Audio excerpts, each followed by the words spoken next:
Hey, Peter, how goes it? Happy Wednesday. Yeah, It's going. Just yeah. looking at Spain, making my plan. All right. What's the timeline? Yeah, good question. I don't know. I either fall or spring, I guess. Okay. November or April. I don't think there's ever a bad time to go there. No, exactly. Yeah, yeah, yeah. And it's the accommodation, finding good accommodation at a reasonable price. Yeah. It's the key. Do you, is the plan to go and stay in one location or would you hop around? No, I want to go and check out all those places you recommended. Good. I want Good. to. I basically want to see if moving, at least just I just want to see what that would feel like, and if it makes sense, right? Okay. Yeah, it comes up more and more in terms of what my future looks like and how I'll spend the colder months, and it's definitely going to be not in our crippling winters. Yeah, I love right. our summers. The summers, the long days, love it, but could do with less winter. Freedom to the nomad worker. Yeah, yeah. What a time to be alive. Might as well take advantage of it. And otherwise, other than writing really great thought leadership, what else has been happening in your world? Yeah, no, I feel like I'm in neutral. I need to get her pushed down into gear. Okay. Yeah, yeah, a lot of time to relax on the beach, which isn't good for me. Yeah, everything in moderation. Exactly. It's what I was thinking about this morning. I thought, how could that be a problem? But yeah, everything in moderation. How about you? What's been keeping you busy? Uh, clients, client work and really getting traction because they're all these post-seed, pre-series B area companies that are poised for growth, and there's a lot happening. So working out the different partnership opportunities to be able to just embed their processes with other players and grow together. So being able to Nice. help orchestrate that and deal with the different regulatory or municipal challenges. It just there's so much resistance. From what? What's the resistance caused from? Um, red tape in building infrastructure in um and with the partners in terms of contractual agreements to make sure it's a win-win and not a win-lose and sharing the risk and liability. There's it's when you're playing with larger players, how to position the company and the founder to get that traction and to share the risk and not just the benefits, so they have more skin in the game and knowing when to accept it, but structure agreements so that it can be revisited should certain milestones be achieved or certain revenue outcomes be achieved, and not make it predatory. Right, right. Huh. And talking with fund managers as well, get trying to find capital for these guys is, and Right. yeah, it's a challenge, but What's the challenge with finding capital? Just not a good fit, or not a good fit, or for companies that are earlier on don't have the market traction and the inability to not the inability the unwillingness to just have a very black and white underwriting process and not willing to see the potential and how the company's de-risked, and yeah, then having calls with those who who ask the right questions. And I like getting the detailed questions where they're seeking that certainty or confidence and know that, okay, well, at least this has been thought out, and then talking with the client or the CEO to say we need to include this in the data room. And got some really good feedback from a 30-minute call that turned into a 2-hour call yesterday that just went into a lot of details for what they want to see. So being able to build that out is going to be really good. And what's your experience with the business development bank venture folk? Have you talked to them much? Not good. Their BDC is really what they want to see is our numbers from companies that are more established. So there's Right. just this reluctance to be able to support or invest or provide financing for companies that don't have the right numbers and not looking at the holistic picture of them being around for more than a decade, impact, post-COVID impact of trade and being able to weather that storm and just Right. being too risk adverse in who they'll support. BDC or Farm Credit Canada, it's the same.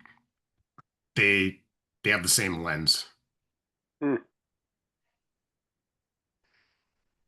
They need a new mandate, I guess. Yeah, or being able to look at their entire portfolio of investments and accept some risk to achieve a certain level of growth, as opposed to we will only fund people or companies with this risk profile. Right. Right. Yeah, it's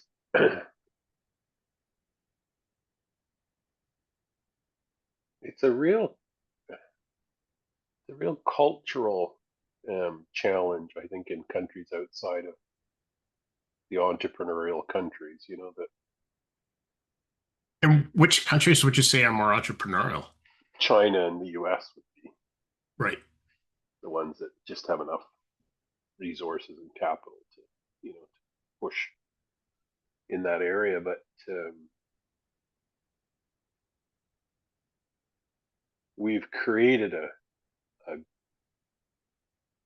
crown corporation times, one in every province plus a couple federal Mm-hmm. that are owned by the political party in power and operated by bureaucrats in the space of entrepreneurship.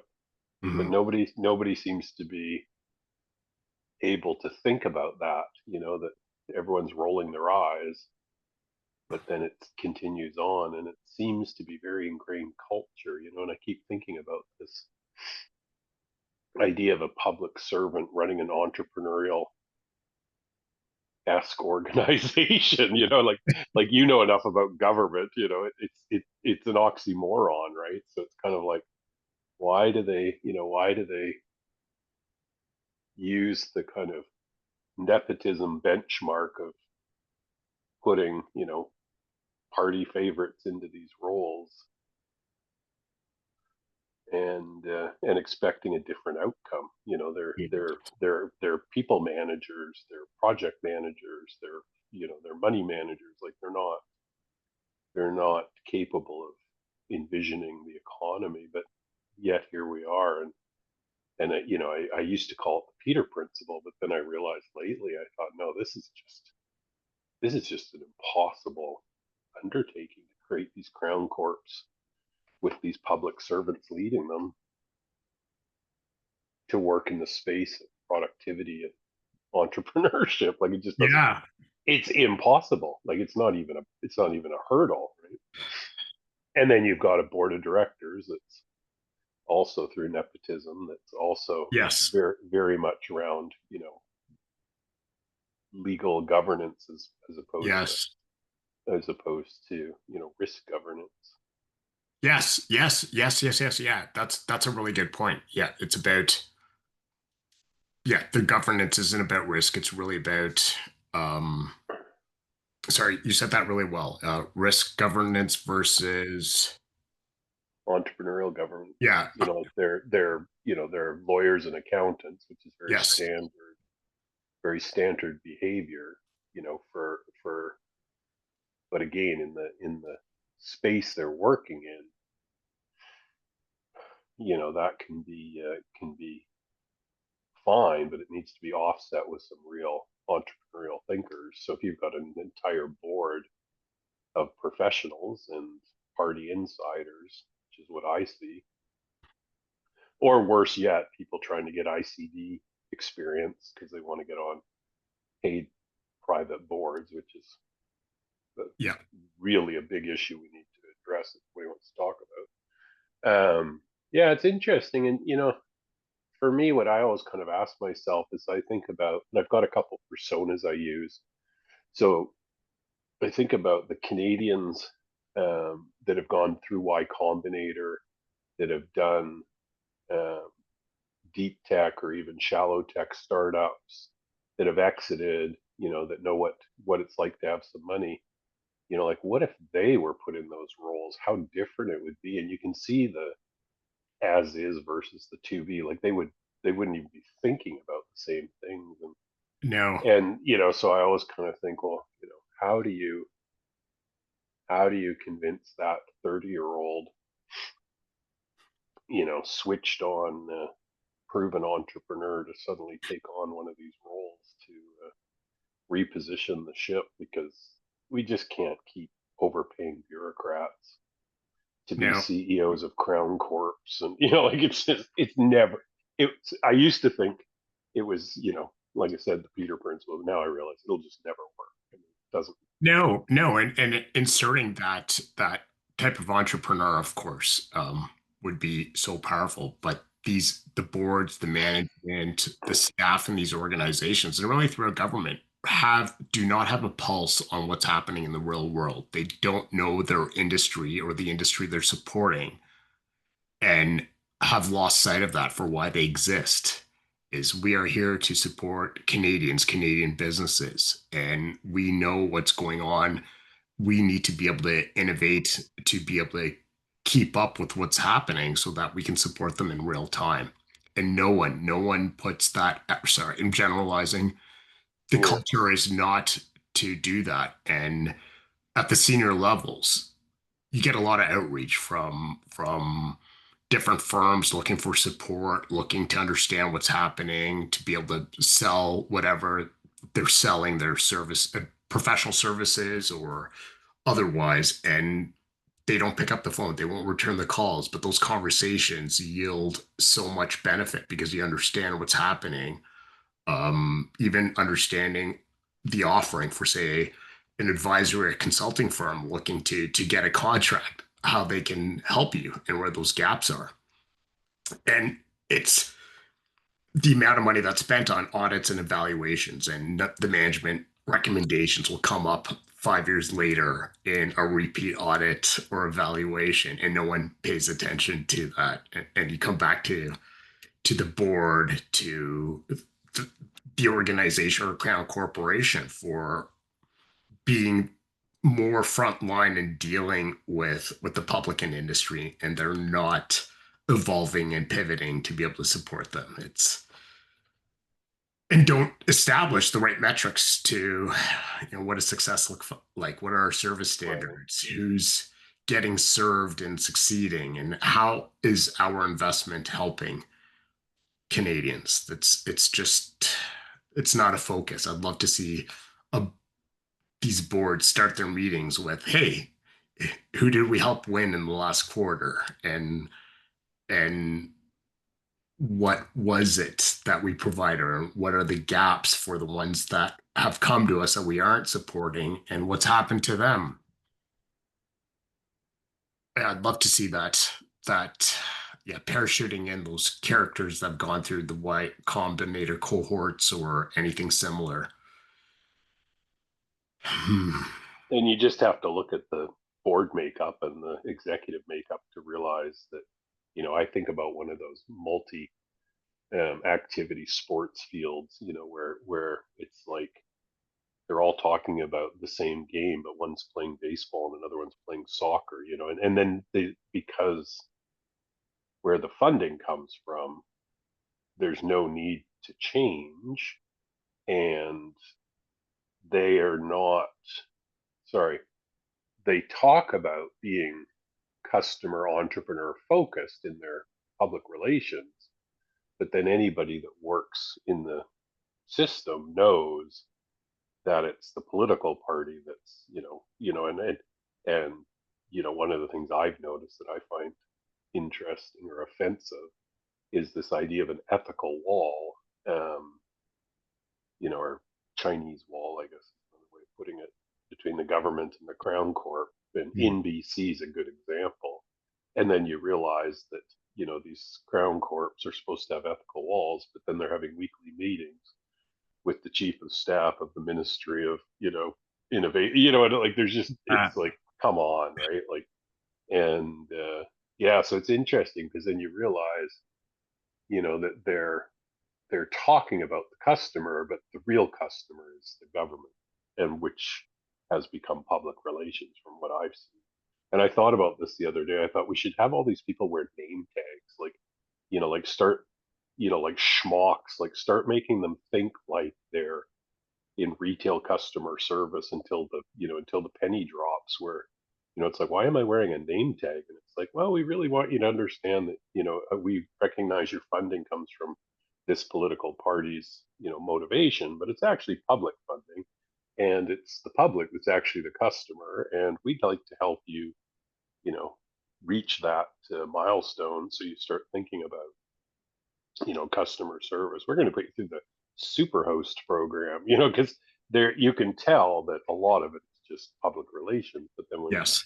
push comes to shove, if the minister or deputy minister tells them, to jump, and they say how high, they don't say, well, no, that's not customer centric. Our job, they get fired, and so there's a real disconnect Yeah.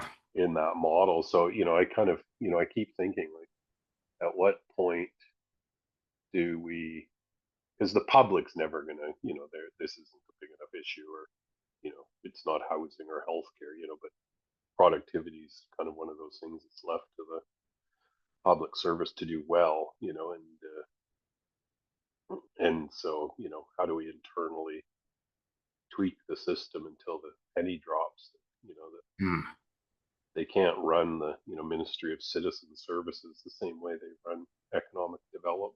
Yeah, that's right. two diff- two very different machines. But I don't know. And then the other argument is, what if we just got rid of it altogether? I've asked myself that question. Like, if we just eliminated this part of the public service altogether, what would happen? Would entrepreneurs step up? Because that's certainly what you see in the U.S. Hmm. So I could argue we have too much bureaucracy involved in Absolutely. entrepreneurship, right? Yes. And the Yeah. challenge with that is that the public, through the PR, so web summits, the example I always use, I hark on it, but it's such a great example.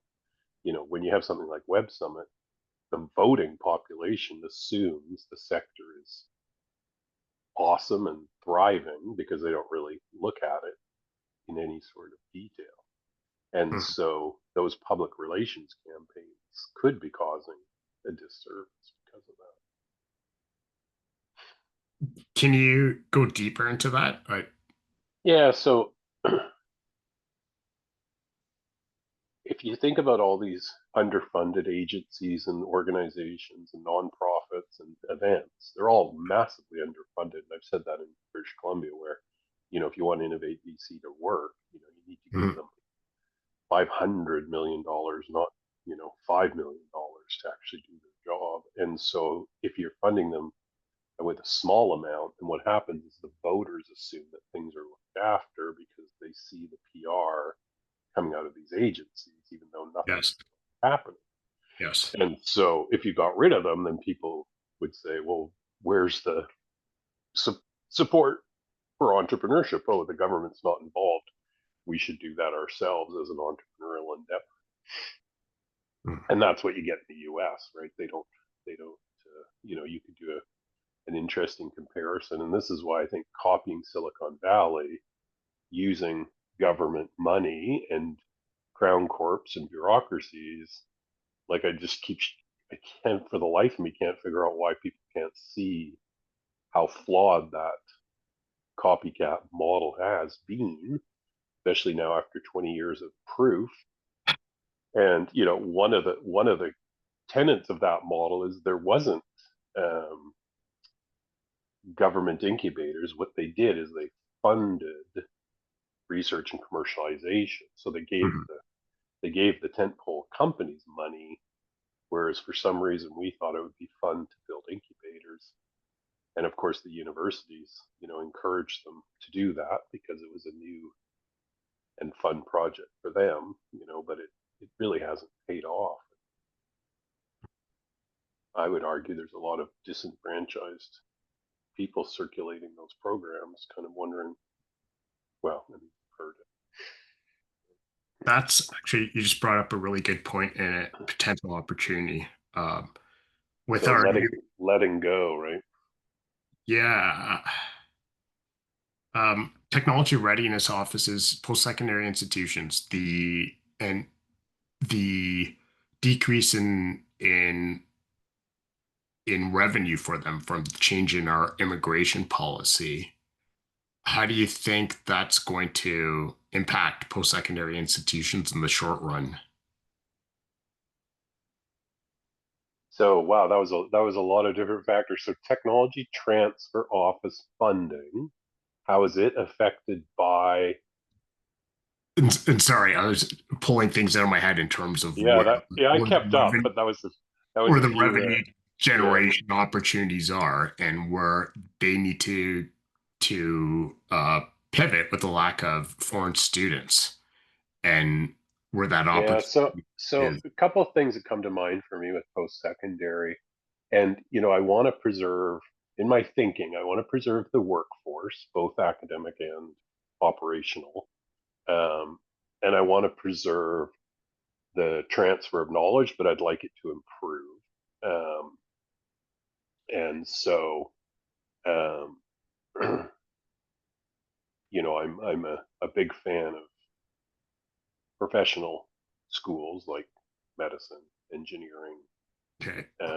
I'm a big fan of liberal arts. I think everybody,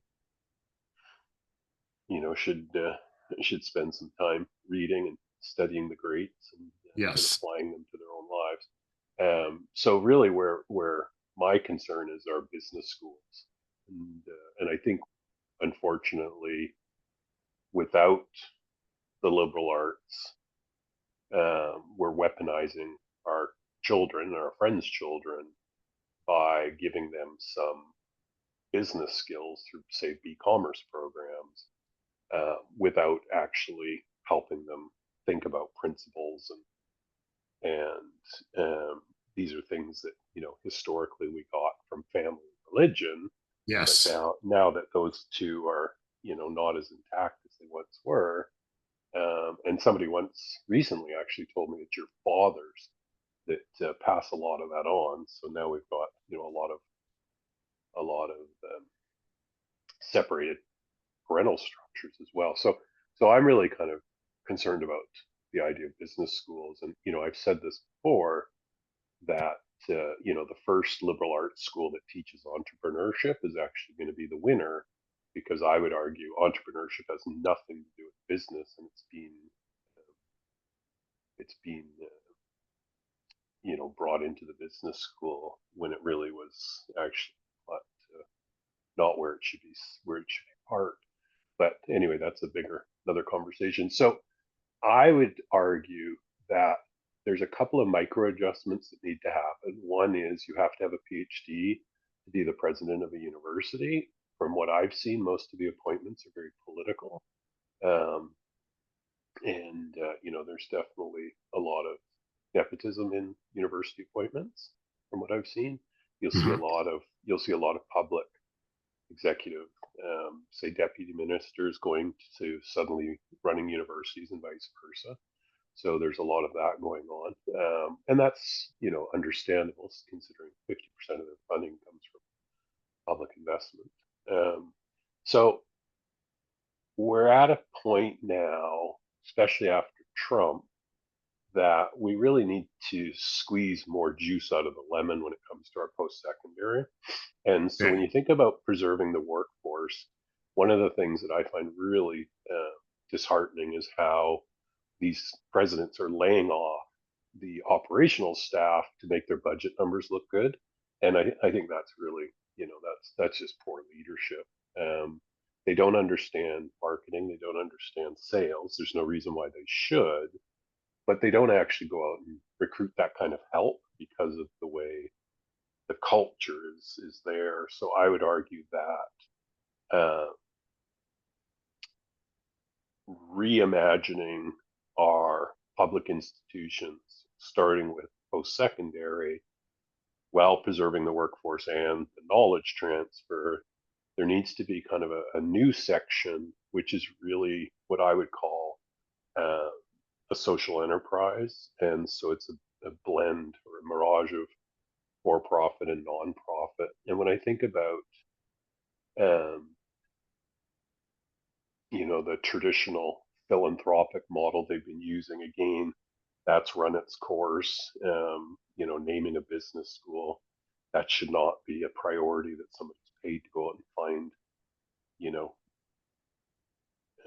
that sort of just these are all really outdated ideas, and they're legal Ponzi schemes because they're always trying to find more money, and so I think rethinking about uh, how uh,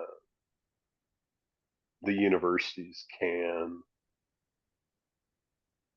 not own the IP. That's the mistake that tech transfer has been making, but benefit from it financially. So if you think about, um, a promise of future shares when the company goes public, that becomes new money into the post-secondary world. So not necessarily an individual institution, Mhm. because again, it's public funding. So is there a provincial or national fund that would accept that um, newfound wealth that would disperse it with some sort of mandate and thesis and principled governance, so that we're actually using newfound um, business to fund our services. And I've kind of hinted to this before, where it's like, as an elected politician, when you wake up in the morning, I think if you actually thought that your job was to reduce personal and corporate tax rates, Okay. while increasing corporate revenue, that seems like a good mandate for a politician. So this is the kind of thinking that I'm drawing from, where I'm saying, if there was a bucket of innovation that was created in a portfolio, and preferably publicly traded, and some of that equity was those shares were transferred to a fund, which would be a multiplier of the public investment in research and commercialization. Like, you can kind of see it's a different way of thinking, and how do we self fund our public institutions, because we can't just raise taxes and borrow money. I mean, I'm surprised. It shows you how pacified citizens are. I know in BC the deficit's gone through the roof, and like, it's not your grandchildren anymore; it's your great great great grandchildren that are going to be paying for this. And I understand, the ideology and the motivation. But, there has to be a ceiling. Like, they just keep they just keep borrowing more and more and more. It's like, when's the breaking point? And it's a citizen break. So I think we have to think about this stuff as, how do we self-fund our services through revenue, and not through taxes, and then how do we fund it through residual revenue versus selling education or selling a service, because that doesn't work either. I mean, I've tried I've tried to hire universities at least 3 times now with large budgets, and they just leave money on the table. Like even if you offer them, everything, they seem to not be able to operate in that kind of Really? consultative role. Yeah, it's very difficult for them. And there's a bunch of things. Like one of the ones, we had an international project, and we were trying to hire the Justice Institute to get involved, and they just couldn't handle the fact that it was international. Like they were okay if it was government international, but not private sector. Really? And yeah, and they just they left $300,000 on the table, and for a couple of weeks work. Like they just didn't know how to handle it. So yeah, I think we have to think about them differently. And then the way to get there, holding my train of thought, is this idea of a chief entrepreneur. And Osterwilder was kind of the original of this idea, but I've thought about it from a public service point of view. And I keep thinking about, if you put a principled entrepreneur between the budget, the money, and the universities, that would be an interesting thing. So the board and the president, are accountable to this chief entrepreneur. They can't work for the president of the university. That wouldn't work. So so basically, the purse strings are held by this group of people that kind of realize that they can actually unlock the trapped value, which I think is in the billions with a B in our post-secondary. I've thought that for years now, and just reorganize the pieces that could generate um, residual income long term by rethinking tech transfer, rethinking incubation, acceleration, rethinking research, just reimagining these things. And commercialization as a service is another one that I've been talking a lot about, because I Yes. Yeah. realize, we're a country of business people and scientists. We're not a country of entrepreneurs. No parent encourages their child, to skip school and go become an entrepreneur. Like it's just a game. These are very strange, things that have surfaced, and I think they stay there because they're publicly funded, right? None of these things would exist if they had to generate internal revenue, and you can see again, I used to call it the Peter Principle, but I've changed my opinion on that. When you meet the people running these programs, um,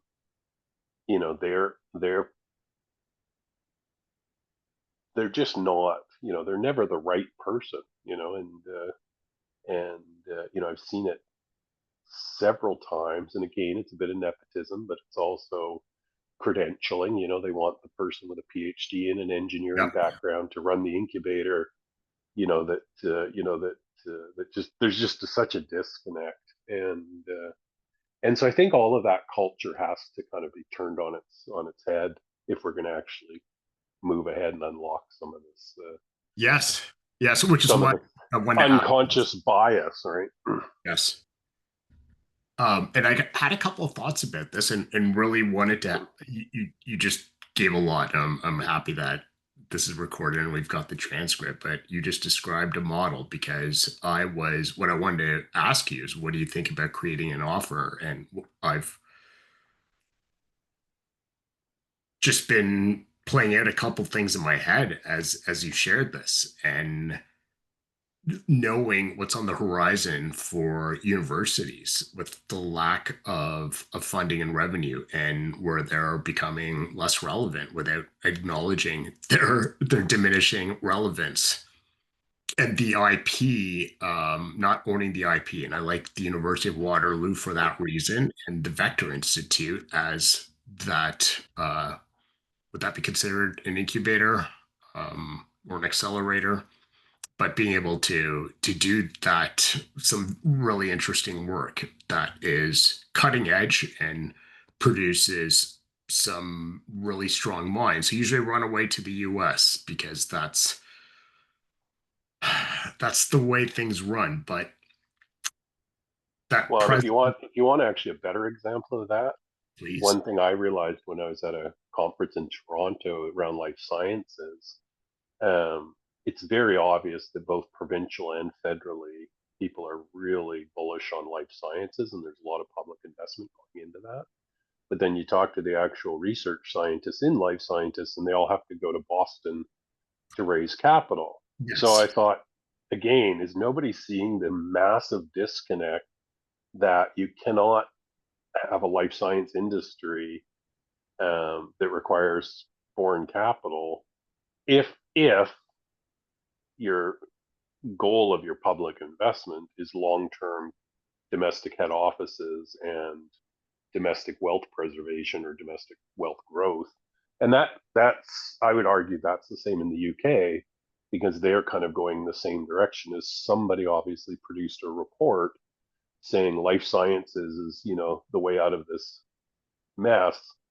But again, they always miss out on the capital side because they think, that isn't a government concern. If they build the what is that, field of dreams, if they build it, they'll come. But again, yeah, they'll come, but that means you lose your head office. It means you lose your domestic wealth. It means the public Yes. investment is being given away at, a 1 to 1,000 ratio. Like it blows me away that this stuff is overlooked when it's, so obvious. So yeah, you cannot have a life science public investment until you've sorted out the back end capital, Yes. which again goes back to this fund, right? It can attract direct foreign investment, but we have to sell them shares in a fund, not shares in our companies. That's the correction that the government should be supporting. Hmm. But I'm yeah, going to take this conversation. Well, no, if you've got more to say, keep going. Um, yeah, and I just think it's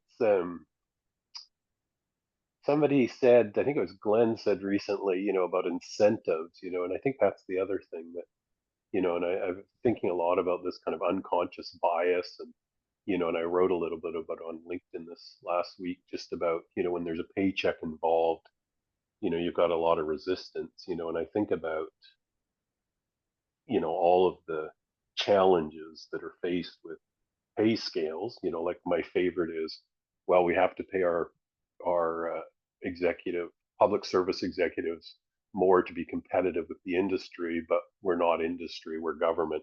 Like there's these kind of self-fulfilling prophecies that, we're paying.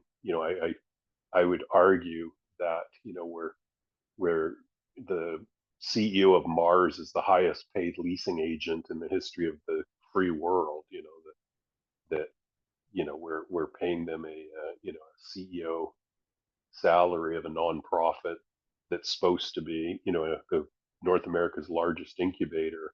But hmm, really, I mean, I've been in it enough times, and it's lease space. Like, call it what it is, right? hmm.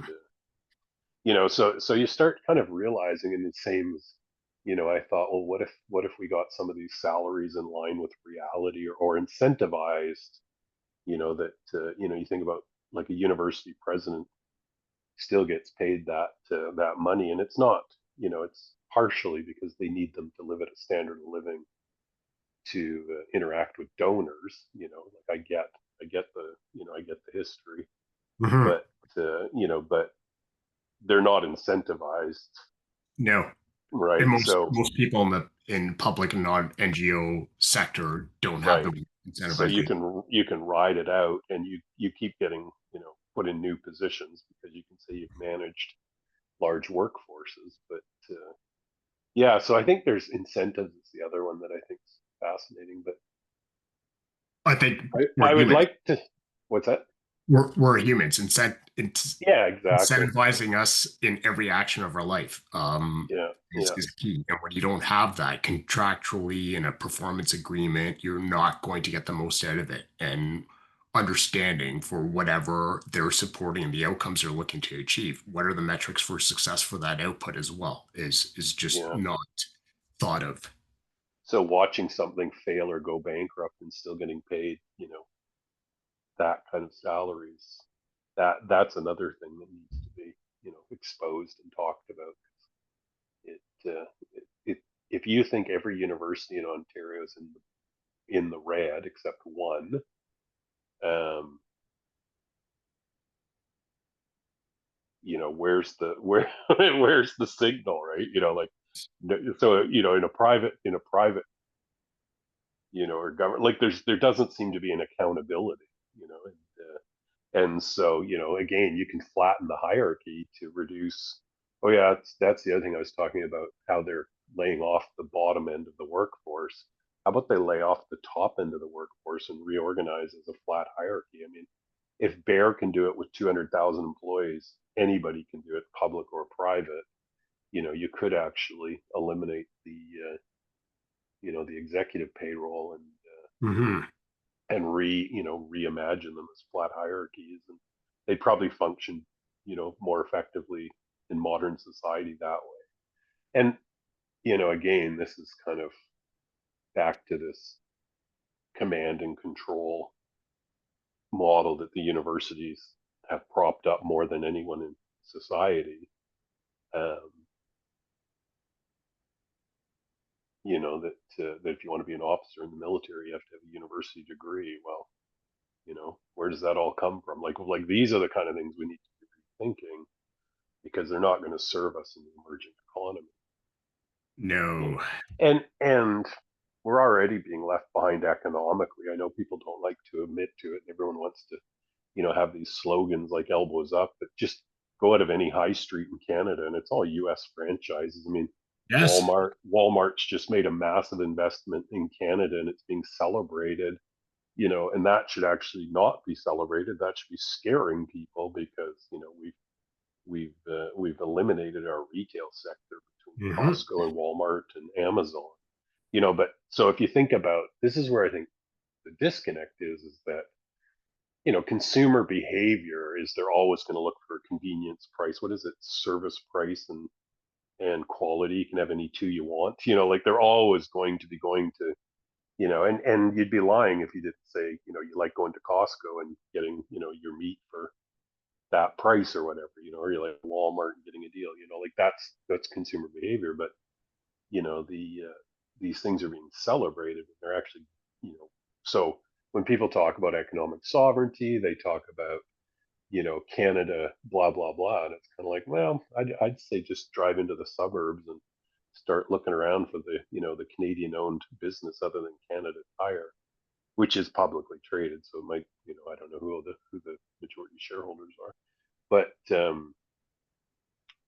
a lot of American franchises taking up space. And again, short term, there's new tax rates, there's new land development. Like, you can kind of see how this unfolds. But Hmm. then you go to the high street and it's being decimated, and there's homeless people and closed businesses, and it's kind of Yeah. like, when does the penny drop? And so I find that this is all, I would argue some of this could be directly connected to the culture of our university. As I crazy as that sounds, whether it's the weaponization of children through business schools, or the misunderstanding of the culture of social superiority, all this kind of stuff. yeah. It always come back to basics of thinking what drives the greatest long-term economic growth, and it's the right investment in capital innovation, investment in infrastructure, digital, hard, um, and being able to get the that sort of for people to get the right education, and they're not learning what's needed to be able to support what's needed in Canada. So what does that look like? And so everything you're saying comes down to it has to be revamped. How do you do it? And initially I asked this because I see a need and an opportunity as well to provide an offering targeting university boards or presidents and being able to help them revive this or revise this. And So that's an interesting um, pilot, because if they aren't pounding down the door to get help, that kind of leads you to believe the incentives are exactly what what your assumptions were, because they're still living in the Tony neighborhood, commanding the Tony salary, and not actually thinking about and it's the same as when they say, oh, that we didn't, we've done nothing wrong with with selling education. It's like, well, somebody said on a LinkedIn post of mine where they said, do they not think we have universities in our own countries? Like they didn't come here for the schooling. Like, let's start with some honest reflection on that. Yes. So yeah, so I think yeah, I do. I think that's actually, it would be really interesting. At what point do they actually admit they need help? Because right now I don't see them doing that. Right now I No, see them. I don't think so. I And, don't think anyone's thinking about this yet. And no, it's and hit us. and if you think about gentrification, and I know I throw these kind of wild curveballs, but they're really just to help people think. So, when you see the high streets being gutted in every town in Canada, um, that's not a bad thing if you're a developer, because now you're getting um, lots of incentives from the public investments, as well as the original landlords that have run out of inertia ideas. And so now Yep. all that just gets repurposed and gentrified, and which is why you've seen a lot of uh, that kind of, there's a name for it, where the walking cities, like, it's become trendy to to put up condos in the, where there used to be two-story business Yep. commercial industry. And actually I wrote a piece on innovation districts, that they've been it's the latest marketing buzz, Yep. which I think is actually, again, needs to be really, really exposed and thought about. But you have to think about these things, that as they uh, fail, they're kind of, it's a different form of gentrification. Mm. That you have to kind of think about that and say, well, what are they, why are they self-destructive? What is the motivation? And I know with universities, uh, they're starting to get really mobilized on getting the government to give them more money. Yes. And so for them, they've it's a learned behavior, which is why I always say you got to go back to the root cause, which I think is a culture of monarchy. Is they basically kind of victimize themselves, and then they claim that they need to be bailed out, and it's a perfect storm for a politician, because they look good. They get the PR hit by providing public money to universities, and you see that with some of these programs where it's just mind-boggling. The millions of dollars they put into some initiative Yes. that Yeah. everybody rolls their eyes, but it's a great public relations stunt. So I think, to me, the fact that those governing, I won't even actually say it's the executives, the governing boards of the universities and the government itself, as partial funder, that's really where the buck needs to stop, because in a way they're cutting them down, just like somebody would cut down a high street to be able to gentrify them. And their form of gentrification is more public funding. Hmm. And so nobody's looking at it as a systemic issue. Nobody's looking Yep. at changing the model. They're just throwing more money at the problem and pushing it down. And that, you could say, that's what immigration was.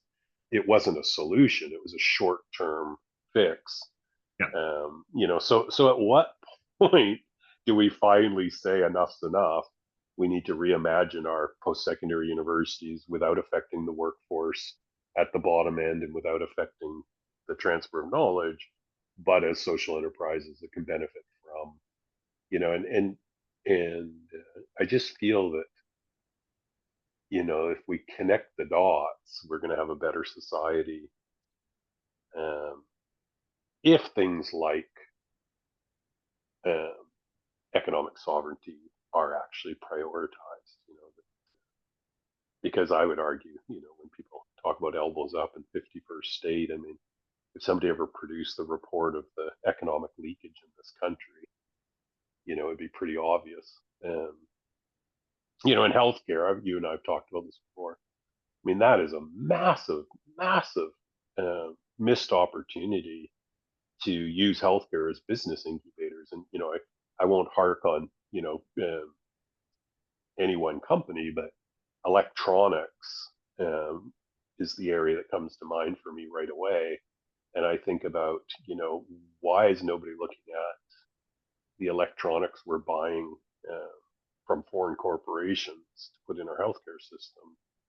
And, how does that become a domestic company that then is export ready because, their base revenues coming domestically and they can actually start exporting those products because that's the strategy the US has had, right? And I know pre-Trump there was a clandestine agreement for us not to commercialize, but now gloves are off.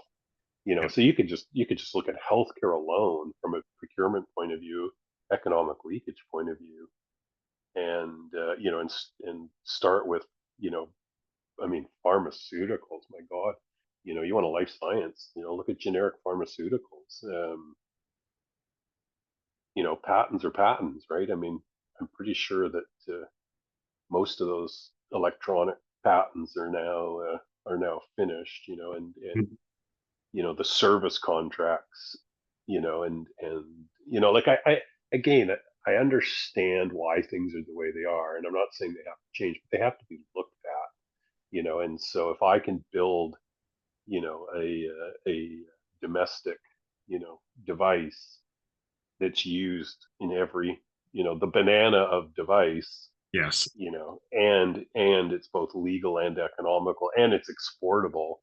Isn't that where we should be focusing our energy? So I really, yeah, I find it really unsettling when they kind of talk about things like the life science, you know, bullishness on life science when they don't have the capital to support it. It's like Yes. they kind of get to step B and they're like, okay, good enough, let's do it.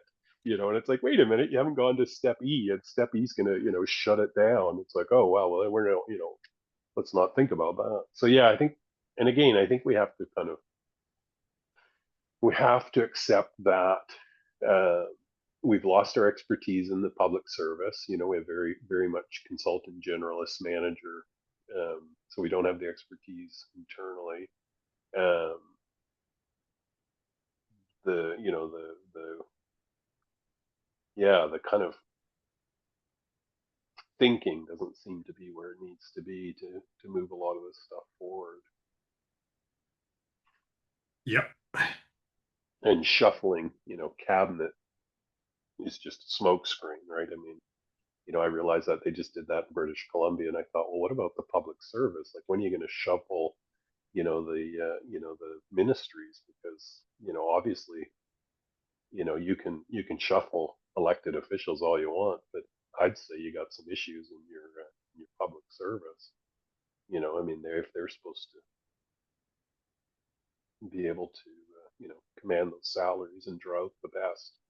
I'm not seeing it, and I'm certainly not hearing it from the rank and file. I mean, they'd leave in a heartbeat if they could match They, the. I had a couple conversations with people that still in government that used to work for me, highly competent, highly frustrated, discouraged, and won Yeah, out and reached out to see if I had anything for them or exactly. It's kind of like saying, don't they think we have universities in our own country? It's like, wow, we must be good. They work here. It's like, well, actually, they just don't tell you how unhappy they are. So, so I think things like flat hierarchies, chief entrepreneurs, um, reducing tax rates while increasing revenue. These are things, and again, I'm not saying these are sure sure bets or sure fires. I'm just saying this is the kind of thinking we need to be seeing publicly, and we need to kind of be a bit more, a bit more intimate, yes, especially with post secondary, because I mean it's hanging on to the status quo for dear life, and that's it. this is where you get that advanced level of thinking and set people out into the world to go Yeah. make change and do their best, but they're not innovating to be relevant and be in a position to actually teach that. No, and I used to actually a few years ago, like probably well close to 10 years ago now, I used to ask the question, um, if Apple, Amazon, Facebook, these organizations. So if Google started a university, a legitimate university, and you were a fifth generation Harvard family, and your child came to you and said, I recognize that all our ancestors went to Harvard. However, Google has a university now, and I'd really like to go there.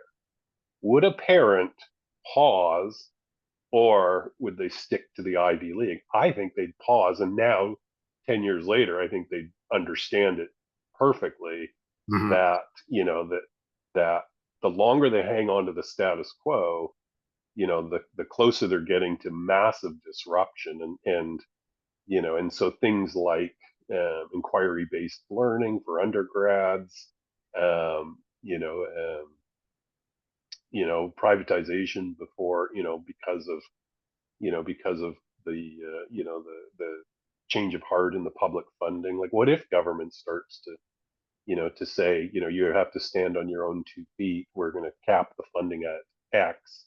Yeah, Then suddenly those assets will be sold privately, first to real estate developers, which you that's it. saw, Yes, absolutely. which you saw at a bunch of them. Now they Yeah. have condos all around them, and eventually the institutions themselves will go on the chopping block. And so it's like, this is all fixable. Like we only have ourselves to blame, and certainly I think it has to lie with the funder and the governance, not executive. And this is why I say you couldn't really have this chief entrepreneur role at the university, because that it's the president's office, it's the problem. So you can't add a solution to the problem. You have to actually add the solution above the problem to encourage and cajole and make lovely suggestions, but also hold purse strings. you know and Yes. uh, and it's sad to say that, because I know those are good people, they're smart people, they're good people managers, but they just don't have the creative innovation, That's right. And that or needs to slow or down. or they're not allowed, like they've been cut at the knees. So Mhm. even if they had good ideas, they're not empowered to really bring them forward, and going for outside private donations to do interesting things. That should be a red flag. Okay, you know what? This is this was really cool. You just gave me a lot. And what I want to do is I want to create a straw man for a pilot to propose, Yeah. and I'm going to send that to you and see if we can do anything with it. Keep it high All level, right. simple. Try to see if we can get traction.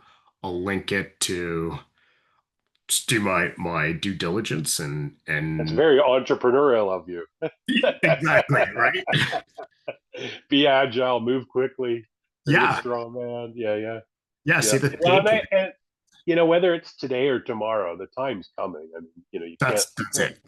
you can't keep hanging on to the status quo unless you want to just be a auction block real estate. That somebody's gonna buy a public university and privatize it, And just or sorry, gentrify it with new development, right? That's actually what's really going to happen. Is those beautiful campuses are going to become condos. they are. And I'm surprised most universities haven't split their assets from the actual organization to create a REIT, like Yeah. like Loblaws did or the Westons did with whatever stores they own. Well, Because that would be yeah. I don't know the answer to that. I haven't looked into it enough, but that would be another interesting question. Is when they did develop endowment lands with residential buildings, did they take the lowest bidder, or do they actually have a really well thought out hmm, strategy to benefit from that in hmm, perpetuity, like, or was it just a quick money grab to pay off some bills? Yeah, I don't know right. the answer to that. definitely gives me pause, and I'm not, by all means, I'm all for citizens living around universities. I just think we got to think about it, and that's what I Yep. wrote about innovation districts. Yes. There's nothing wrong with an innovation district, but there's something wrong with using innovation district as marketing language for gentrification. So it's And just I like, really both your pieces on commercialization as a service and that one I think I read a few times and I shared it with a longer post of my own because it yeah, was really relevant and need people to pay attention to this, especially the commercialization as a service. So taking yeah, all of these conversations and yeah, I'm going to this is something I'm going to do faster compared to yeah, say building up my own business and the other things I've shared with you that haven't gotten onto my website yet. But yeah. yeah, let me pump this out before our next call, just as a straw man for us to play All around right. with who to target because there's something here. Uh, there really I is. think so. Yeah, just finding the people that feel enough pain to do something about That's it. Yeah, it. and And, as long as we can keep borrowing and taxing, this is just going to drive us, that's it. There's off the. it's not sustainable. It's not No, it's sustainable. It's not we're going at, anywhere. And I see this as the path to be able to, if you get a university on board that doesn't hold on to IP, that's that's got a board that's actually open to looking at other ways of doing things, then yeah, leveraging them to influence political offices. And so creating that pilot and being able to take this to say Waterloo and go from yeah, there. yeah, and being able to digest big ideas even for as thinking exercises. I'm not saying any of these things have to be done, but you have to think about flat hierarchies. You have to think about uh, you know funding your schools through investment dollars in your own. And I remember the ex-president of a university. I asked him, I said, how come you guys don't how come you don't generate revenue? Like, why are you always, and he just kind of looked at me like I was an alien. And he said, "Oh no, the whole game is to get more government money." And I saw that at a research institute too. That they didn't want to commercialize carbon capture and the salt because they just wanted to get more research dollars Yes. indefinitely. And I was kind of like, okay, that's fine. That's like you've been conditioned to think that way. But what if you commercialize the product, generated value in the shares, and then the shares were put in a fund Yes. that would then give you a dividend to operate without getting more government grants or philanthropic dollars. Like again, these are just thinking exercises, and I know I come from it from a different point of view, but it's like if you're not willing to think about how you can generate a dividend based on your own research based on our public investments. Like you can see there's this, Yes. we just do it this way. And it's kind of like, yeah, you've been getting away with that for a long time, but Yeah. it's really not sustainable. We are on the edge of the cliff if you haven't recognized that. That's it. Exactly. Which is why I think there's an opportunity. And with that, I All need to right. get to the call I'm late for. So thanks, All Peter. right. Take Good care. chat as always. Yeah. Have a good Okay. week. Thanks. Bye.